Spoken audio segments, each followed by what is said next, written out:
Hola a todos, buenos días. Gracias por acompañarnos en la segunda sesión del día de Encuentro Creativo, la cual es titulada como Integral Fashion, Radical Fashion, How to Invest in Sustainable Fashion Circles, thanks to a deep understanding on these systems rules, la cual es llevada a cabo en colaboración con RUFA, la Rome University of Fine Arts. En unos minutos más daremos inicio a la sesión y cederé la palabra a la ponente, pero antes vamos a ver un video de FIDER, que es una de nuestras instituciones partner en esta segunda edición de Encuentro Creativo. Desde hace 50 años, FIDER promueve el desarrollo de nuestro país. Si estás estudiando o si planeas comenzar una especialidad, maestría o doctorado en alguna universidad de México o el extranjero, con FIDER puedes obtener un crédito educativo para cubrir o complementar tus gastos de colegiatura, sostenimiento o seguro médico. A partir de 2021 se puede solicitar el financiamiento para posgrados virtuales y la edad máxima de participación ahora es de 50 años. Consulta las bases y asegura que cumples con todos los requisitos. FIDER, el crédito educativo para comenzar un gran futuro. Perfecto, pues bienvenidas a una sesión más. Les agradecemos por acompañarnos. Les recuerdo que, bueno, esta sesión está siendo grabada y al final todo el material que se están presentando en estas dos semanas de Encuentro Creativo se cargarán tanto el canal de YouTube de la Cámara de Comercio Italiana en México como en el sitio web en una sección especial que hemos reservado para todas las ediciones de 2022. E igual pueden revivir los videos de la edición 2021. Igualmente, pues bueno, a lo largo de la sesión vamos a estar pasando un formulario de registro. Les pedimos que solamente se registren una vez y el formulario se manda cada 10 minutos y este nos permite llevar el control de quiénes son las personas que están participando, ya que, bueno, o sea, si se participan en el más del 50% de las ponencias, podrán ser acreedores a un certificado de participación. Ahora, pues bueno, vamos a tener unas palabras de bienvenida por parte del presidente, la directora y de la directora de la Cámara y del excelentísimo embajador.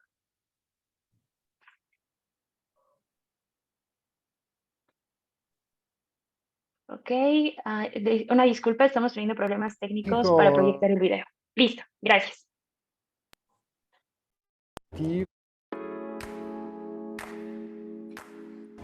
Soy Luigi De Chiara, embajador de Italia en México. Soy muy feliz de presentar Encuentro Creativo con la presentación de la oferta formativa de estas instituciones académicas en el campo de las industrias creativas italianas. Queremos ofrecer a todos los mexicanos no solo la posibilidad de mejorarse de un punto de vista técnico, sino también de saber dónde van las tendencias, cómo se ha construido el éxito del Made in Italy. En la Cámara de Comercio Italiana en México estamos honrados de poder promover la oferta académica italiana entre los estudiantes mexicanos. Durante la primera edición, en las 2 semanas del evento, tuvimos más de 2.000 alumnos participantes y logramos un alcance en redes sociales de más de 1 millón de personas. Este proyecto nos brinda la oportunidad de acercar México e Italia, 2 naciones amigas y que tienen muchísimo que ofrecer en materia de creatividad y diseño.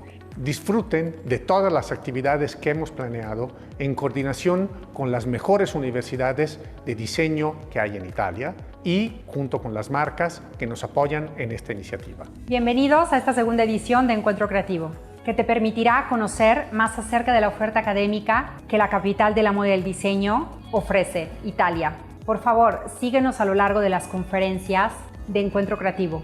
Muchísimas gracias y bienvenidos.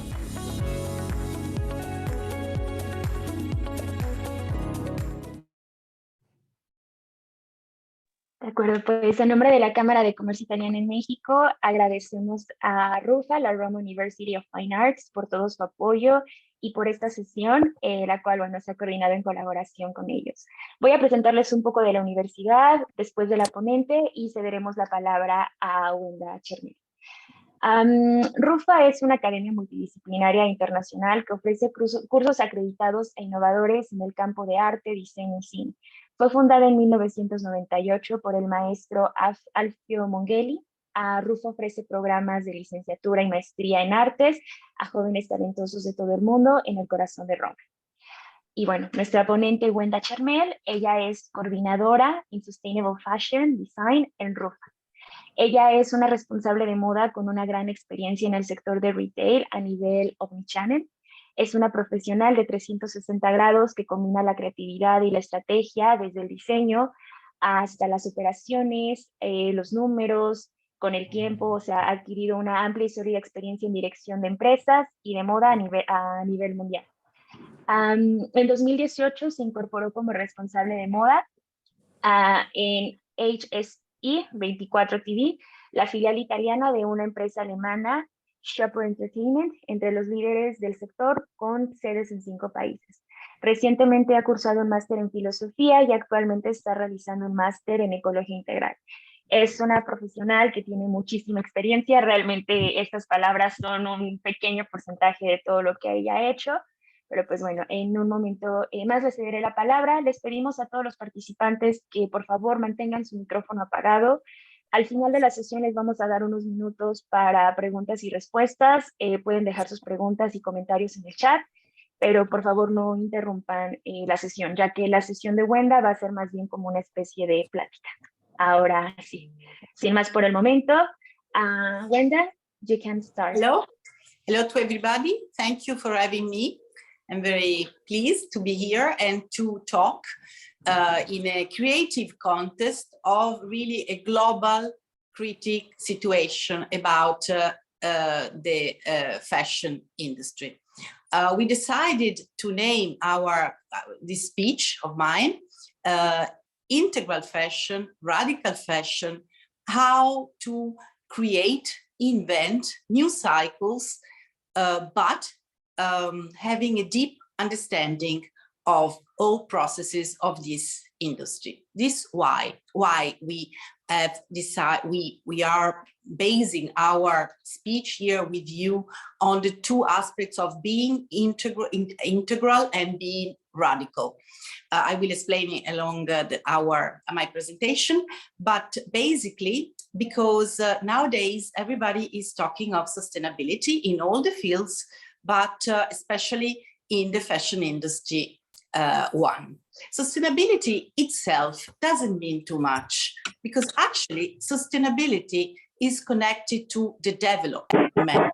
Probably some of you know that this idea of sustainability is born as a concept in the 1970s when a group of scientists, of economists, or cultural people meet together to think about, was a think tank actually, and was called the Club of Roma, 1972, and they were there to discuss how the development in general was not just about the fashion industry, but how a continuous development could be sustainable for the future generation. And that is a topic, because unfortunately nowadays we are losing this idea that sustainability is connected to develop, and how much these 2 terms are meaning one to each other. Talking to fashion industry, we know that fashion industry was at the beginning of the industrial revolution in England. Now, it's not to make historical back, but it is like this. It started the industrial revolution. But in the last 50 years, it was really disrupting. Its fast system was really disrupting. And nowadays, not only it caused big impact on the physical side, climate change. As you know, fashion industry is well known to be the 3rd or the 4th form of industry impacting on the climate change. The United Nations esteemed in 10% of the polluting emission are coming from the fashion industry. So the fact in the fashion industry is to know deeply all the process and to understand how to develop, because the problem is that it developed too quick, causing a system that is really impacting the climate change in various ways that you probably know, deforestation, water, chemicals, microplastic, except, I mean, not talking of a carbon footprint. So from a physical side, but very important are also other aspects that the fashion, this fast way of the fashion industry in the last 50 years are impacting. Social, as you know, in this moment, the labor market, I don't want to call it market, but the labor panorama, it's so global that we have a north of the world and that we have a south of the world, where really the condition of the workers are really very similar to slavery. But I mean, then I will tell you some practical experience of mine, and I can explain you better how this very fast progress of the fast fashion and also is impacting in economical ways and cultural. So it's very important to know and to connect all these layers. All these layers has to be connected and known before to start our creative process that probably, for sure, it starts from the designing, but it ends with the long vision.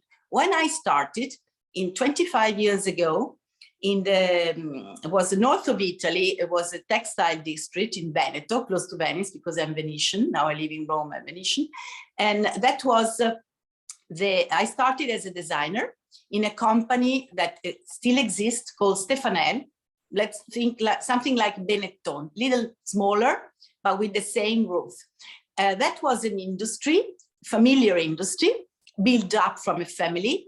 And all the industry was totally made in Italy. Before we were talking of made in Italy, we were totally made in Italy. And we were mainstream, because I always worked in the mainstream. So we were mainstream. We had tons of shops. We were selling everywhere. In Paris, we had a wonderful flagship. But people like me, young designers entering the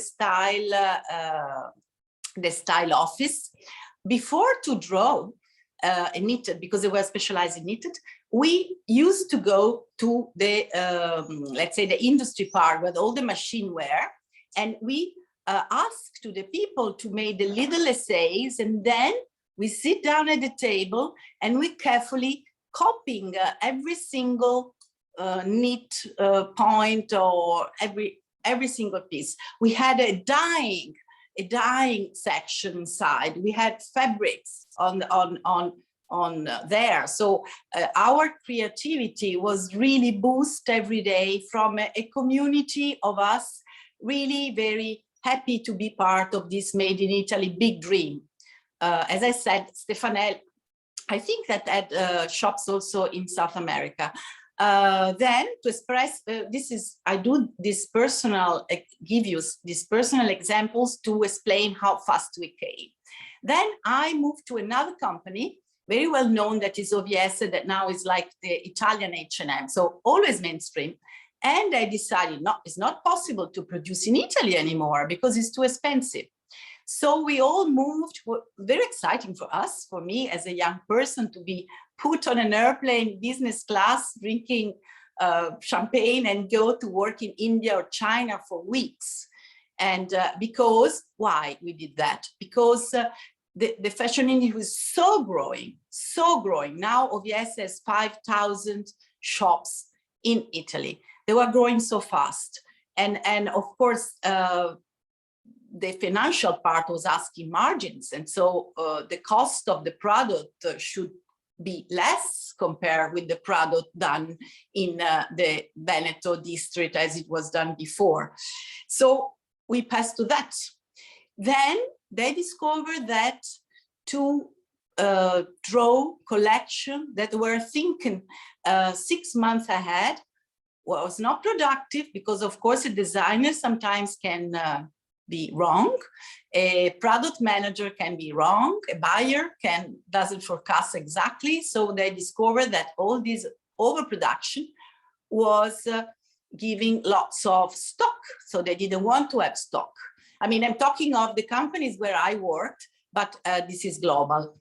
So they didn't want to have stock. So they decided why don't we go for fast fashion? It means that instead of draw 6 months in advance, go to pass orders whenever in Italy also, but also in Turkey, also in Portugal, or in India as China or Bangladesh, as I said, were at the time the cheapest places were to. So they said, oh, let's do fast fashion. And the fast fashion, now everybody demonized. I mean, the fast fashion is the evil. But the first time I heard for the first time fast fashion word, it was, I think, 15 years ago. And our CEO was saying, look, sometimes you get wrong. Your designers are not correct. You don't get the taste of the people. So we don't want, we do want to risk less, because of course the weight of the stock is a financial cost on a general P&L of a company. And so let's do fast fashion. Let's go very quick. But of course, the fast fashion is not just a business model. It works also with the cultural model, because you have to boost the trend and say, oh, it's you need a white coat this winter, buy it. If you don't have a white coat, because of course fast fashion is like this, you have 3 months, sometimes even less, of production, but you product small, less quantity, try not to get wrong. But of course, on the other side, you have to boost the attitude to the consumer to buy more and more, and it's never enough. And that is boosting another way of a cultural pollution, if you want, no? Because you have to be always trendy, last trend, you have to be, so if you are trendy, you are more beautiful, the more beautiful with the social is more appealing. If you see, there is this connection between all these layers.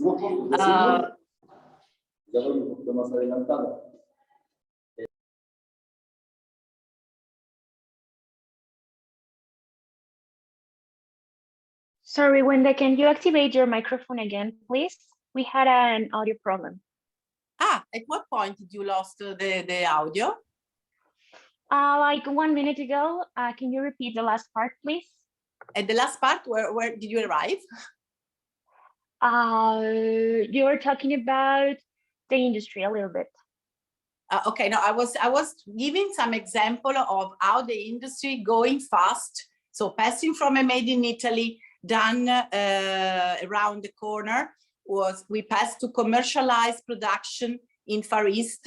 And then that was not enough again, because it wasn't possible always to forecast exactly, you know, all we had too much, I mean, the industry had too much stock, so they passed to fast fashion to reduce the stock risk. The fast fashion is based on a boost to the consumer to buy continuously, and the fast fashion became also synonymous of, let's say, cheaper merchandise. And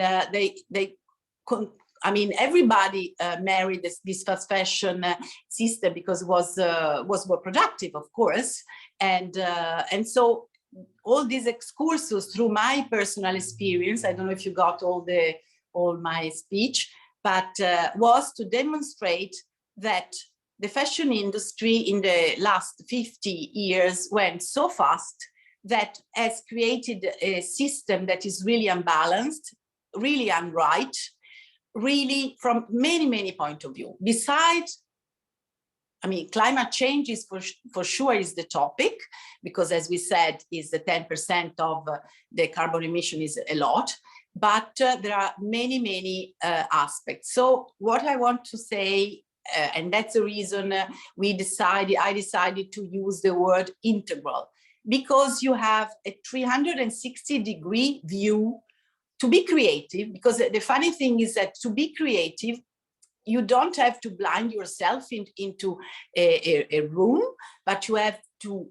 open your eyes, understand how all these layers in the industry are connected. And as a young designer, you should learn how to connect them. So when you are drawing, you probably, beside the fabric that you choose, because sometimes you can choose a polyester recycled, which is probably better than a cotton that is produced in a country where they don't use the rain, so the natural way, but they use mechanical watering. In this case, you probably use a natural fiber, but you waste water. So what is really important is to have this idea that the fashion system is already a very complex system, is a very dynamic, because dynamics are quickly evolving, and to follow this system and to change it, to understand it, the processes and impact on them, you have to keep in your mind all these aspects. That means that on one side, you probably have to have a deep culture of we have to have a deep culture of knowledge of our contemporary society to do sustainable fashion now is not like to be a hippie, but is probably to be deeply involved in all the processes and know how to impact of them, and also to have a critic way of designing, because you have to give priority of your process, and in this way, hopefully, we may probably invert the process that now is still dominated from fastness. To be fast is important, and the profits, because let's remember that the base of everything is that fashion is anyway a big part of the appeal of many countries. In Italy, is before COVID was 1.2 of the appeal, which is a lot, with a lot of important companies connected, and so lots of people working for this. So you cannot change really the system top down, but basically you have to start to change it bottom up with this integral vision of all the aspects connected, aspects that are of any kind, aspects that are social, cultural, economical, as I said. So I don't know if this is clear, but it's very important to have this transdisciplinary approach. This is a philosopher, a French philosopher that is called Morin, that is saying that in a complex society, your thinking has to be extremely dynamic and has to be able to combine different disciplines. And that is, I'm not talking of Rufa, but that is what we are trying to do. We will try to do with our sharing with the students this approach. So integral means that, I hope that is clear. So integral is combining different understanding of the many layers of the process. Integral is starting from the designing table to be critics and to measure the impacts, all kind of impacts, and to prioritize, of course. A designer is a creative person. Here we are in a creative hub, and we are talking of free creativity. So we are talking of use the creativity, boost the creativity to solve problem for a complex situation, which is actually the situation of the fashion industry that should become in the agenda, the 2030 agenda is very close, probably will be a little longer, but not more than this. Because if we are able to reduce the impact of this industry, we are doing a lot for the entire planet. So we understand how much is important that all the young generation are really committed when they decide to do fashion, to have this mindset. So integral is a mindset. Integrale, let's probably in Spanish is the same. And radical, even here, doesn't mean that you are a revolution. I mean, not a revolutionary, but an activist for sure.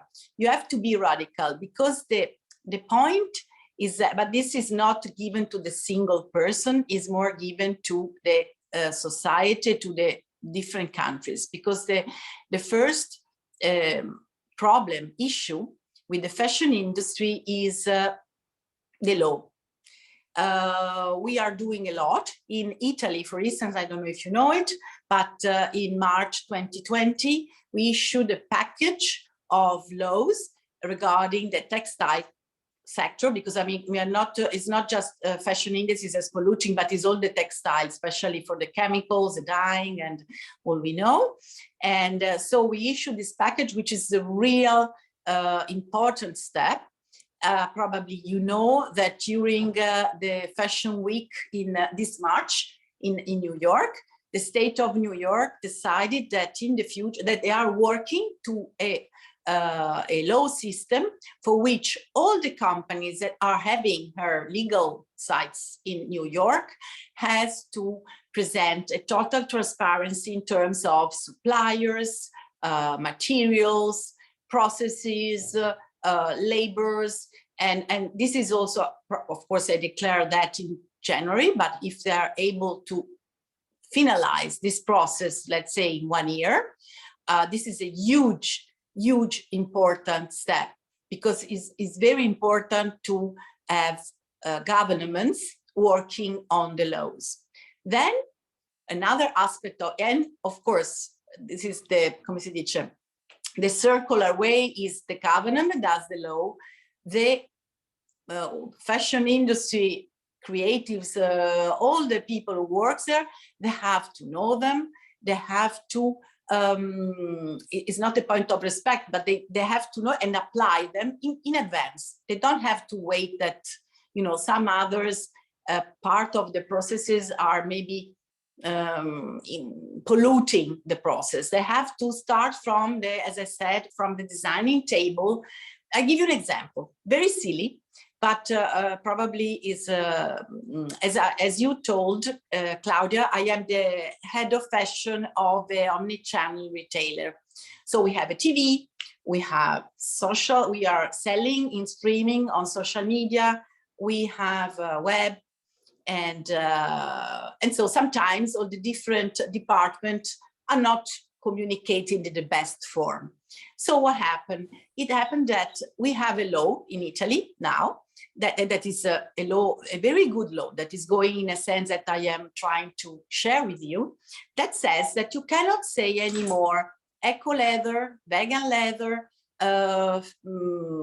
fake leather, because that is something that is not transparent to the consumer, which I don't like as a word, consumer, because it means that it's someone that is obliged to consume. But anyway, it's not fair, and it's also not true, because it's not eco leather if you're doing a leather which is made from polyurethano. So to give an example, 10 days ago, all my staff knows. So they went to when they do the description of a bag which is made of polyurethano, they have to write down synthetic leather as the law says. So I want that written clearly on the label. It's not just that we are more medium low market, because also Luisa Via Roma, that probably some of your students know as a very cool marketplace in Italy, but well known, globally well known, are using this synthetic. So I mean, this is a way to be transparent. Anyway, going back to my example, the people of the web, I mean, colleagues of the web, they didn't know about this law, so they thought it was not very nice to write down synthetic leather. That probably was was negative, and so they transform it in vegan leather. The day after, we recognize this and we correct it. But this is a very, very small example to show it, to share with you what is to be radical. It cannot start one day that you are completely clean, that the fashion industry is completely clean, that it cannot be a 24 hours miracle. It's a very long path, and it's really every single day. So as I said, law from the states, regulation, control.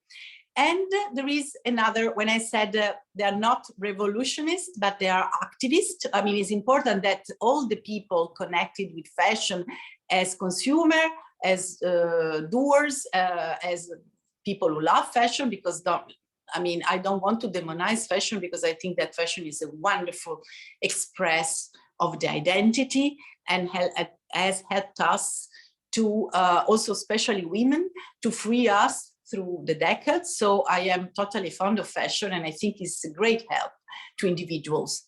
And so to be activists, it means to spread knowledge, to spread the need of transparency, to make communities. In Italy now, young people, lots of students that we will have starting from next week are very critics. They already know about the brand. As I don't want to demonize no one, because probably Shein, I don't know how to say it in Mexico, but if Shein will do a good job, maybe Shein in 5 years with the big economical power that they have can do huge things. And if a Shein becomes clean, let's say, it's enormous. So I want to be clear, I don't want to demonize no one, no brand at all, because each brand has to make a road. But what I want to say is that part of to be radical is to build up a community of people who is conscious, is fashion conscious. So it's important that young people, they know when they buy that they may buy something a little bit more expensive, but probably will cost more. It's important to know that trends are made especially to boost the consumer, which is not a good practice. I want to make an example of a very interesting site, sort of Instagram site in Italy that is known called Newness. I don't remember the name because I'm terrible with the names, but they are very activist and they are always battling against trend. I really like what they do because they're really fashionistas. They're really fashionistas. They know everything about Balenciaga, last issue with the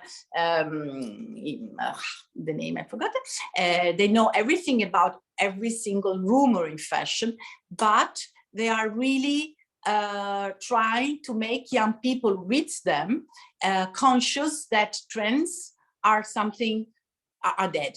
So trend, which are part of the fast fashion, which are part of boosting consume of less expensive merchandise, and then go and feel the boats going to Ghana and feel the Ghana markets where the kids cannot even breathe when they start to burn the textile on open air. So it's very important to build up this awareness, because it's from this awareness that the great part of the industry that is made from financial people, basically, because you know that especially luxury brand or big mainstream brand are really worthy. They really move economy. But if these people is conscious that they cannot go over to grow so fast in this way, they won't bring the money back. So they have to invent new system. I'm very glad yesterday, it was just yesterday, I was reading LinkedIn because I have lots of connection in the sustainable fields and everybody's posting as a community. And I just heard that there is a new big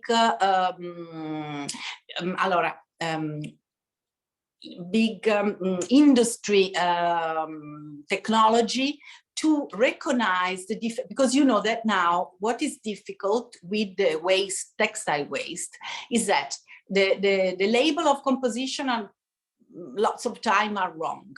That even designers are mixing a lot of materials, and when you mix so much materials, then it's very difficult to separate them. So and our industry in this, the industry of the recycled textile is very old-fashioned. They separate things by hand.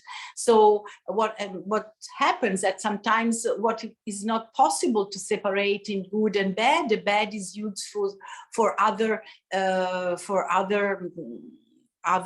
processes that are not exactly good. Like in Italy, it's very well known that sometimes there are boats full of of fabrics and completely soaking into chemicals to destroy chemicals, to make them disappear. I hope that my English is, you may understand. So what I was saying, that I'm so happy every time I read, oh, in Sweden, they just financed a new recycle textile technology that is able to separate with sensors, and so, and this is this is something new. And so what I'm saying to a young designers, to a young person that like me is, I'm not young, but like me is fond of this system, is please, please, please try to see all the connection. Because if turning back to the radical, because I don't want to say many things and then to make you lose the thread. The thread is integral, radical. One part of the radical is given to government and is given to rules, but one part is activism. One part is building communities. All these sites that are used to track. We don't have a blockchain technology completely developed at the moment. We don't have many things. We don't have the laws. We don't have some, we didn't develop enough the industry that is the one who should destroy the textile in a way that they are coming back in a good way. I don't know how to explain. And moreover, we don't have what in the economics are called KPI. That means we don't really have indicators to measure, because as I said, the law is different from country to country. The big industry are not enough pushed to follow strictly. So there is this lack here and there. We are doing a lot. I mean, I'm talking globally. The fashion industry is moving, but as I said, there are these gray zone. So also certification are important, but until there is not the law that decide which are really the indicators, and the indicators has to be checked, because it has emerged 6 months ago that a very important certification company in America that stated that the polyester was better than the cotton, that it emerged, that was a scandal, emerged that it was because the data were taken in Europe with the polyester made in Europe from recycle. I mean, and it was a very good polyester. But if you think of all the polyester that is produced in countries without regulation and everything, it comes out that that index, what does it say? So you see how rules, laws, community, knowledge are working together. And all this is a feedback. You know, in nature science, you used to talk of feedback. The feedback can be positive, the feedback can be negative. That means that you have a retroaction to an act. And that was what a fashion person of the now, of the future, of the not of the future, of the now, has to think about, has to connect all this to be integral and then to be radical, because it's a, I mean, otherwise it's it's impossible to go over. I give you another example. When I went to India, the first time of my life, to place some orders for Guenda, I was crossing this. Actually, we were producing in Delhi, and so it was a slums of Delhi, sort of a slums. And it was folkloristic for myself because there were donkeys in the street and cows. And at one point, and I never forget that, I saw 3 children, 2 bigger, let's say 5 and 7, and a small child that was 2.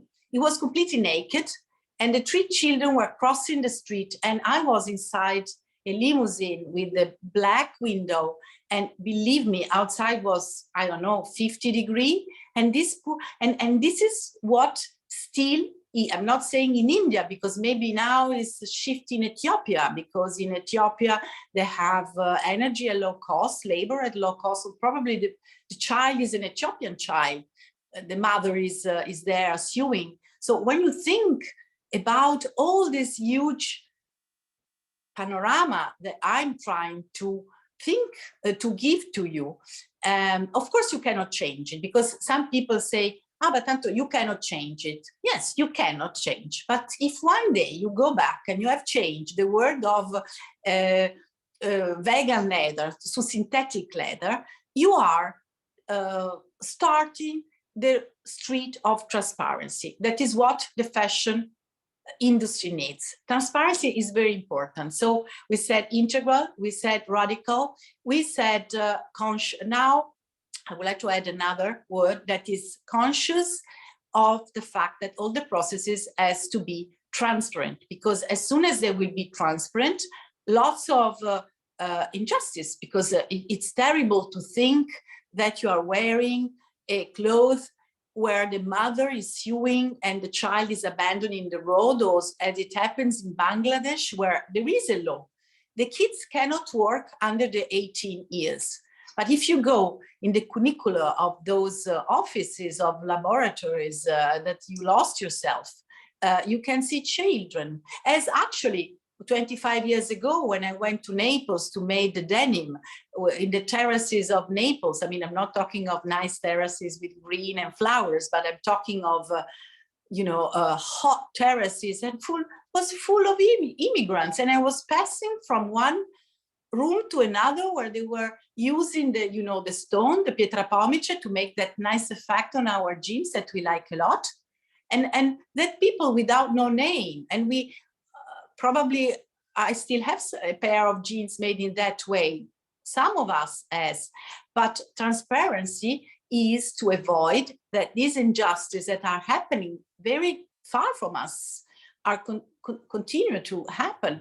And even here we have a technology that helps us, because let's say that sustainable fashion, or better, I like to say that the sustainable develop of fashion through ecology transition is going to technology, because technology is another thing that we don't have to demonize.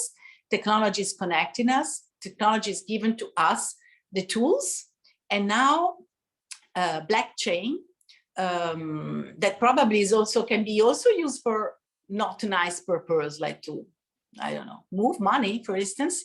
So everything can be good and can be evil. It depends on which is your goal. But the blockchain, no, sorry, not the blockchain, the blockchain technology will permit us to read the story of a dress from the beginning.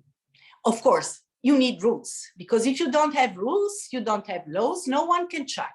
You have to have the indicators, because if the indicators, one certification company is saying white and the other is saying black, and your company says, but I've chosen the one that says white, is always a gray area. So what we need is to have consciousness, transparency, and the possibility to track.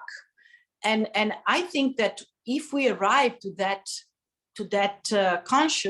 consciousness, we are already a very good step, because at that point, the big industry, the money behind the industry, and luxury brand are already working a lot in this in direction. For instance, I made another example. We were talking of deforestation. You probably know that viscose is considered a sort of natural fiber because it's made from cellulose. Cellulose is made from wood, and but this you can find very cheap this viscose, and in some places, I don't know exactly, I thought Borneo or other places like this, the cellulose of the viscose is taken from trees that are there from ages, and then is treated with chemicals that are poisoning, and then the chemicals are going into the river. So when you say that a viscose is a natural fiber, which is true, some ways. You should also declare what kind of viscose. And I told you that I work in the mainstream. So for persons like me, it's extremely difficult at the moment to obtain a feedback like that from suppliers. So one day I went to supplier, which I consider quite a good one. So I said, yeah, you said, oh, I have a wonderful viscose. I said, okay, it's the one that is certificate because there is a certification.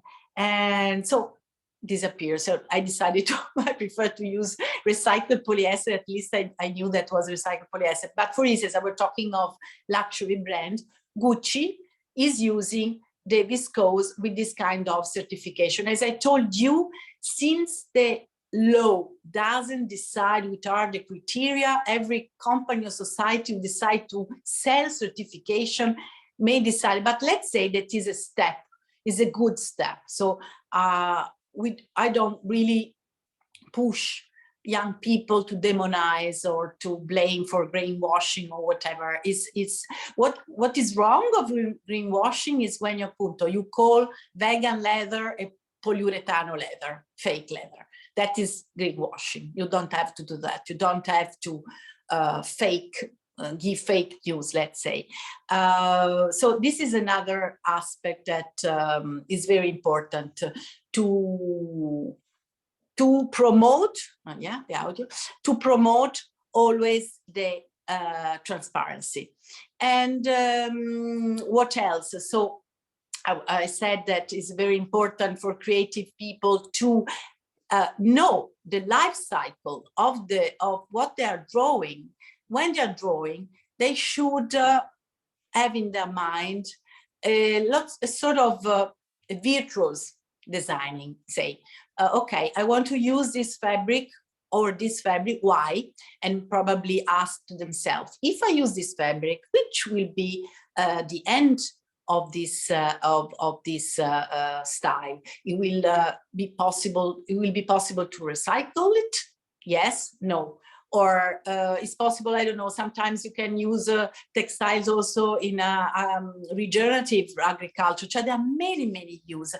So what is important is to have to start from this material, then shapes, because also shapes, you know, you can make many cuts and have less waste of fabric. Or, I mean, there are cuts in probably some of you are a creative person, you know, as you design a garment, then you also already establish the consumer of fabric. This is another point. So the design is deeply into that.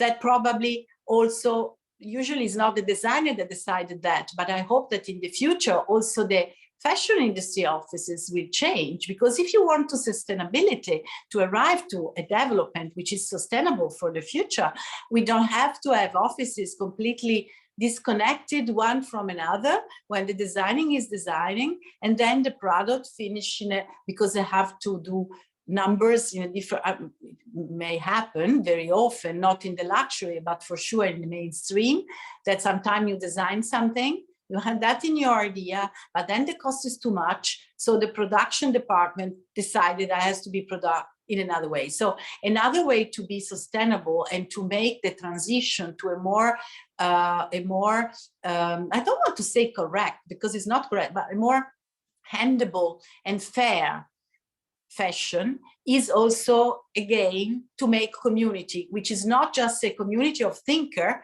but is also a community of doer.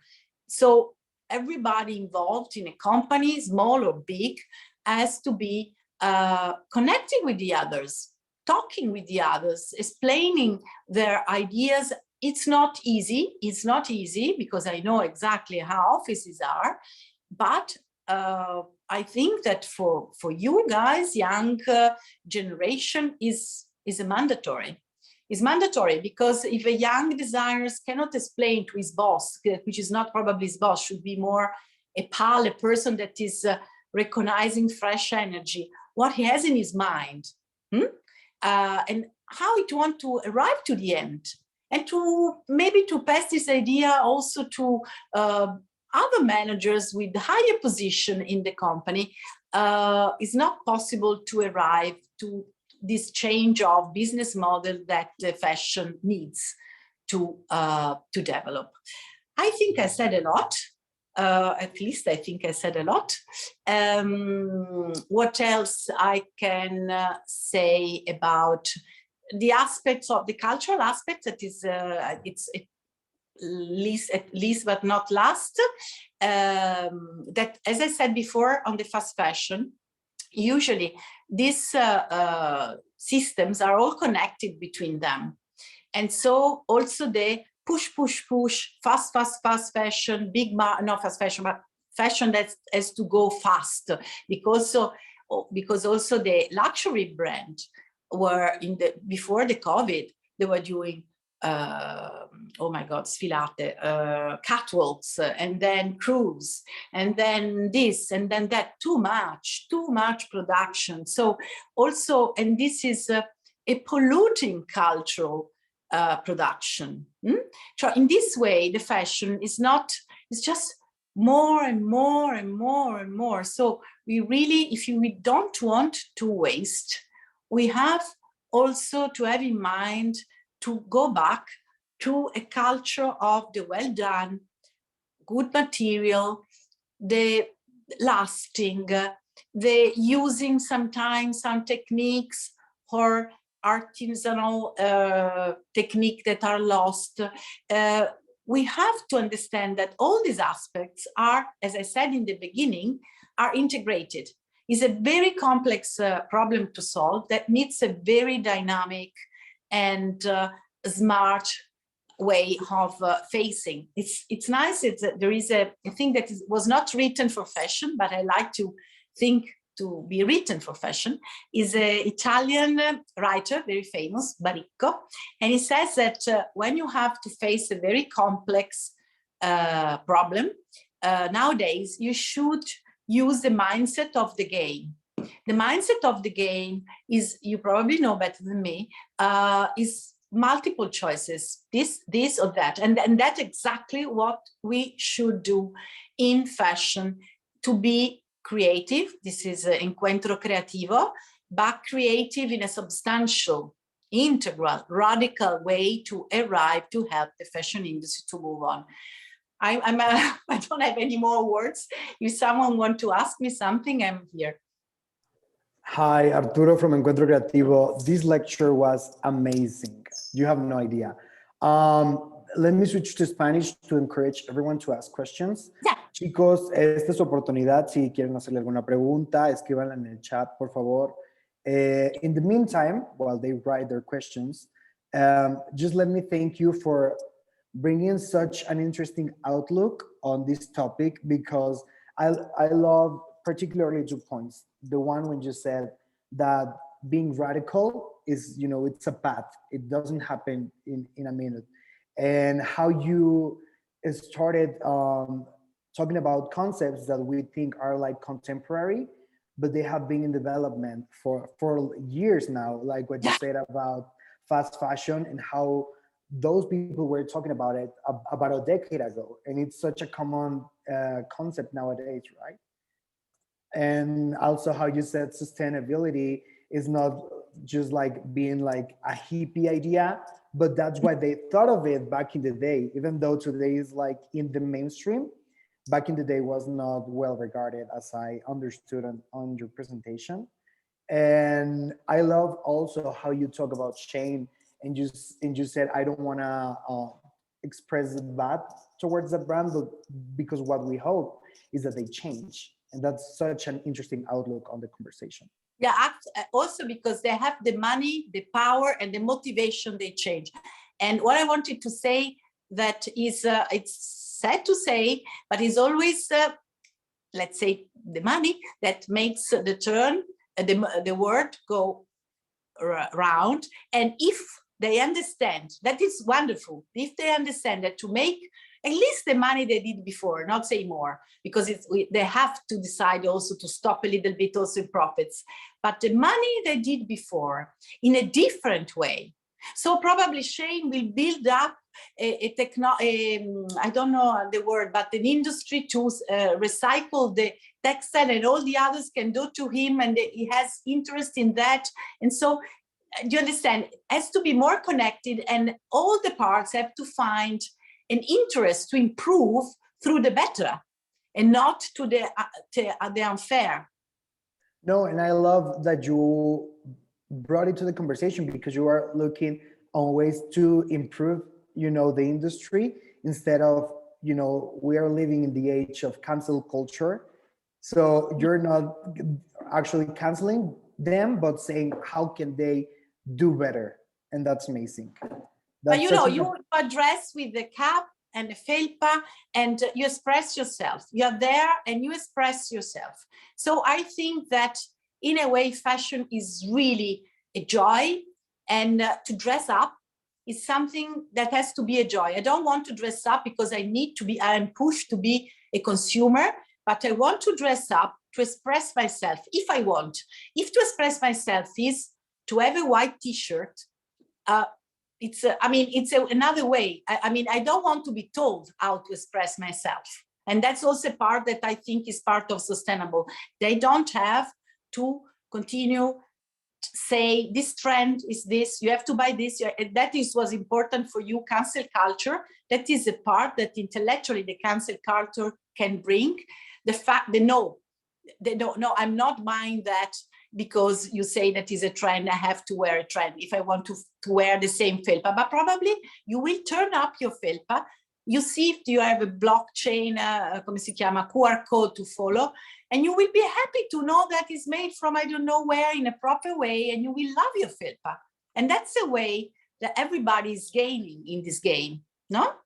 Great answer.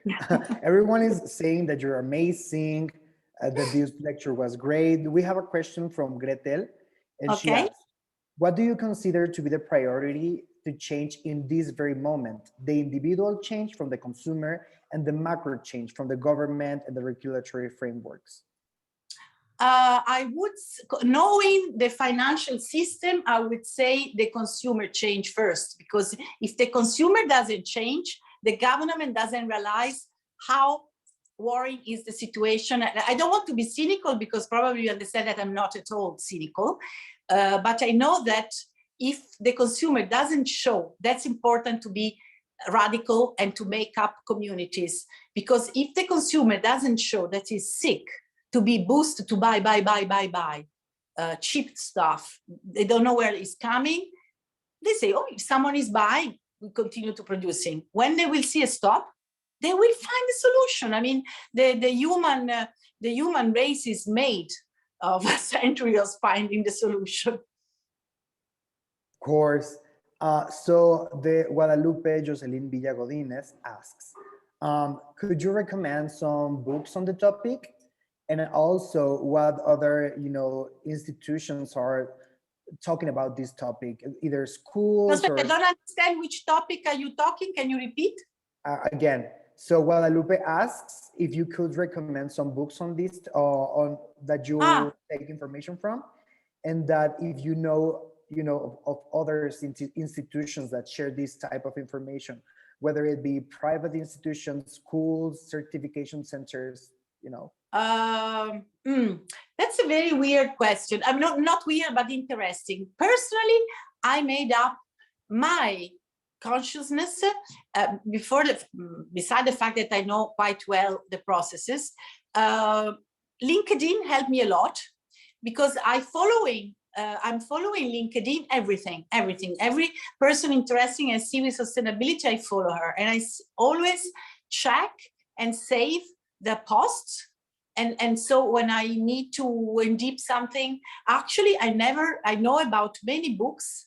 I know there are very good books. There is one of our mentor, Marina Spadafora, La rivoluzione comincia dal tuo armadio. She's the Italian activist for fashion revolution, and which is a very important global.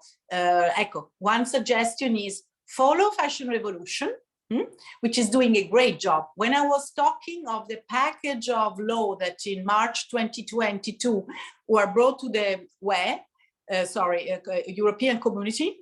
It was Fashion Revolution, so the activists of this association that made a preparatory work, and they suggested to the, of course, the people of the European community to follow, and some of them were followed. So I would say to, I don't remember her name, but I would suggest to her to first go on LinkedIn and to save all the profiles she likes, make a sort of library or her own of nice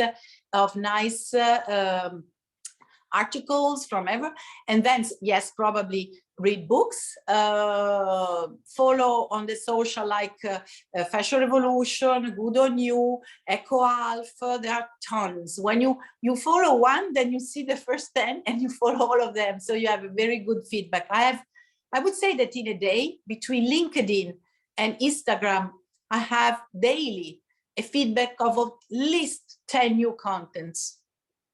Yes, if we are in social media most of the time, well, we should take the opportunity to learn from it. Yeah. So Stephanie Ramirez asked, as a designer in a developing country, how can we make sustainability stop being exclusively a luxury? That is a very good, this is actually, as I told you, I always work in mainstream. It's not low, mainstream. I have a customer, which is really a customer that sometimes cannot afford. So that's very difficult. And instead, so I know what we are talking about. Now, I'm doing some cycle of interview to young brands. And what I like to ask them, how much it costs your garment, and usually are around starting 300 euros to 1,000, which is enormous for us. So at the moment, actually, I never found till now, but maybe I will found tomorrow, a sustainable brand which is selling at an average of 50, 60 euros. So the answer is, at the moment, as per my knowledge, we are not at the stage of being able to have a mass market production following the principles of sustainability. But I have to say that this revolution is very quick. So, I mean, who thinks that 3-4 years ago, Gucci was, using, I mean, was not such an issue. COVID helped us a lot to open our eyes, because I think that was quite clear that, as they say, that I don't remember. A mariposa flying in China is doing a wave in America. So we are all quite aware about that. So to answer to your young student, at the moment, I don't have knowledge of medium market sustainable brands. Perfect. Before leaving, can you share your social media, because everyone wants to follow you, everyone wants to... No, I have an anonymous social media. I'm totally, I don't know, maybe in the future I can think about it, but I am very private and I don't know. I don't have one. That's okay. That's okay. When I will have, I will think about it. At the moment, I don't. Perfect. So your advice is to find sources of information. No, I mean, I have a social LinkedIn. Media. I have a LinkedIn. No, LinkedIn, and I always try to post. Of course, it's Italian-based, but if I know that other young students are following, and I always post about my perception of how to face this total wall situation. Bueno, chicos, ya saben que la pueden encontrar en LinkedIn y además yo creo que ella tiene una red de contactos también muy interesante que pueden seguir. So I'm going to give the word to Claudia to end this meeting and just say a little message before leaving. Thank you. Thank you so much, Guenda. It was a really interesting session. And thank you so much as well to Rufa, because they helped us to coordinate this session.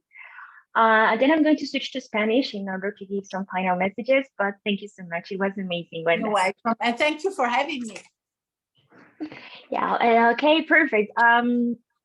Muchas gracias a todos los que nos acompañaron a esta segunda sesión de Encuentro Creativo. Realmente La visión que nos acaba de compartir Guenda, pues bueno, nos da una perspectiva pues realmente de cómo hay que generar conciencia, sobre todo pues para ser un poco más sostenibles y pues también reducir el consumo de fast fashion. Entonces, pues bueno, los invitamos a que sigan descubriendo las sesiones de encuentro creativo. Estamos cerrando la primera semana, pero toda la siguiente semana vamos a tener más contenido, vamos a trabajar con otras universidades que igual van a estar aportando insights muy interesantes, tanto de la moda, sostenibilidad y pues realmente en general de la industria creativa en Italia. Así que los invitamos a que se sigan registrando las actividades. A nombre de la Cámara de Comercio Italiana en México, les agradezco por acompañarnos en esta sesión. Los invitamos a que se registren a la sesión que tenemos a la 1 de la tarde. Y bueno, agradecemos también a la Embajada de Italia en México, sin ellos Encuentro Creativo no sería posible, y también a las marcas que nos están apoyando, como son Luxottica, Bulgari, Ferrari, Benetton, Zegna, Smeg, Cartel, Natuzzi, Artemide, Amoretti Brothers, Alfa Parf, entre otras marcas. Así que pues bueno, muchas gracias por acompañarnos, los invitamos a seguir las redes sociales de Encuentro Creativo y nos vemos en la siguiente sesión. Hasta luego. Hasta luego. Lo faccio esco.